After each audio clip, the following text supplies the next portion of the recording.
It is an exciting afternoon on the 24th of September 2024. And we are live at Airport Hotel for Luli Concert, Music Masterclass and Choir Conference tagged Business of Music. That's right, we bring together the industry's finest personalities to celebrate the fusion of creativity and commerce in the world of music. And as we approach the grand finale, stay tuned for exclusive interviews and insights from the biggest names in the music sector. Remember that praising the game changer is the game changer. Come along, let's go.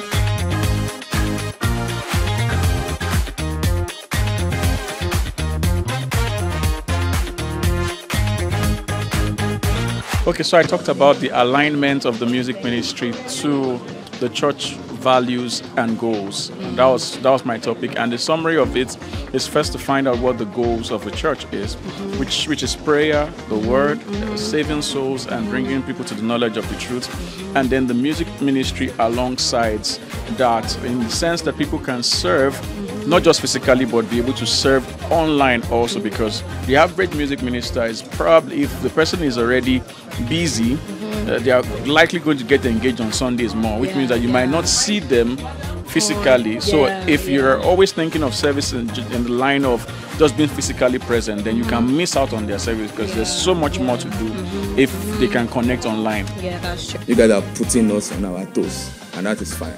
So, yeah, you said something earlier, which is fine, but people don't even know the importance of, being an A&R. And of course, different elements that make the music business, including the mechanical and the, publishing rights and publishing royalties.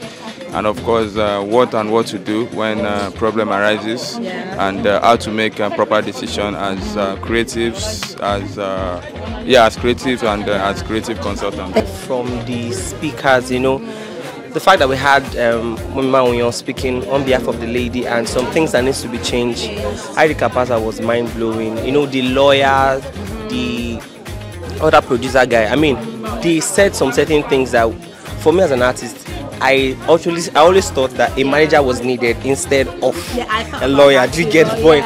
So, but then I was super excited of how they made us being creatives.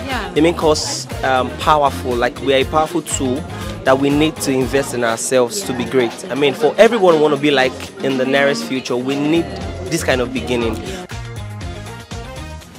The power of spread, by the way, you can blow with such, but unfortunately, as a Christian, you are not called to blow. You are called to shine. Isaiah 60. He said, arise, shine. He didn't say, arise, blow. He said, arise, shine. And when you blow, think in your head about bump. What is worship? Worship is to who? That is why sometimes when people come to church and they tell you, I didn't feel that worship. It's not for you to feel. It's to God. Because if you understand what John 1 was saying, that there is nothing that exists outside God, then you will understand that there is nothing created that is not God. Usually we spoke on the business of music and the music business, how to monetize your music, also how to create music that will be easily monetized. And I think during the Q&A we were able to go more into details as regards how some of these things affect us as Christian creatives, as kingdom creatives and all of that. Yeah. I have noticed some difference, because even from some of the Q&A we had today, I noticed that a lot of the guys coming now, they are aware of some of the things that is going on in the industry. I'm close to some of the guys that came here that have done stuff with, you understand, within the musical space. So I think it's something that is working. I'm actually thinking of going into music business, actually. Wow. Because literally from what they said, music business is really, really lucrative, and this mentality of it's only God's business has been taken away, and putting into us that you can be lucrative with your music even while serving God. That Christians we are not chasing clouds of blue. I had no favorite speaker. Everybody was on point. What I basically talked about was the breaking the barriers of being a female choir leader. If you're out there and you know you have a calling over your life, the Bible is not particular about your gender. Just go out there with plenty of love in your heart and win souls for Christ. That's it. Everyone touch the core aspect of what music is entailed. So I wouldn't say Heidi Kabasa is my best, or the producer guy, or the legal guy, or Mawunyo, the performer, but everyone in their own little way, they have one or two things to bring to the table, which at most will enhance every listening head. I'm really enlightened, and I had great insights from the speakers and the panels. I wasn't expecting this much, but seeing the people on the high table, seeing a lot of things, I've gained so much experience. Brother Joseph Veril's section talking about choir recruitment. So talking about that, I think this has always been a problem in the church, where we have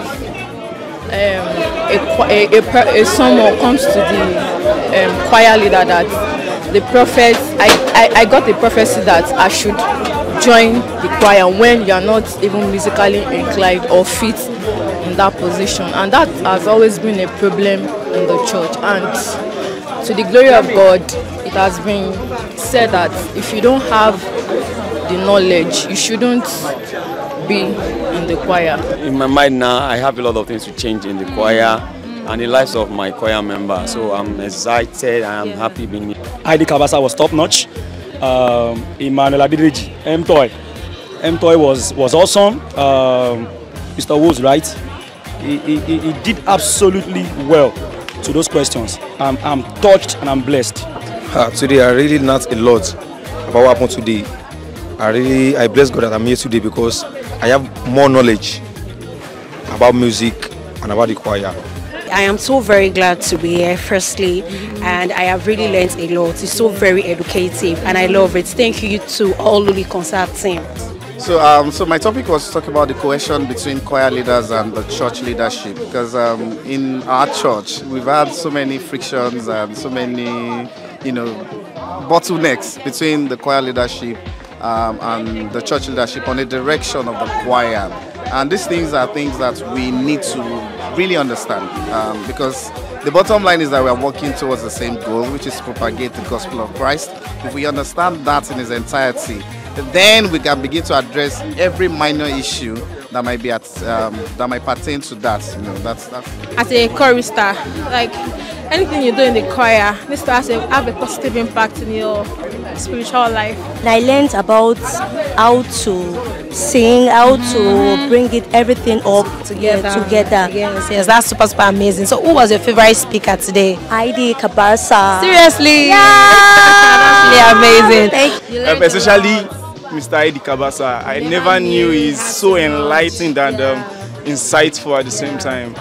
So I was asked to speak on choir recruitment and retention, and we spoke at length about what it entails to recruit people into the choir, and also what it entails to retain them.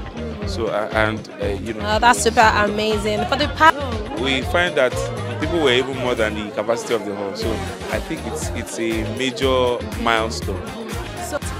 Oh my goodness, I am so very excited because I have been attending Luli concert now for the past 8 years. 7 years? 7 years. Are you serious? From the beginning up to now? Yes. That's amazing. I have been so very excited and I have never for once missed any year. That's super amazing. I really hope to see you this year too. Alright, thank you so much for answering my questions. Have a good evening. Bye. You have a lovely day. Bye.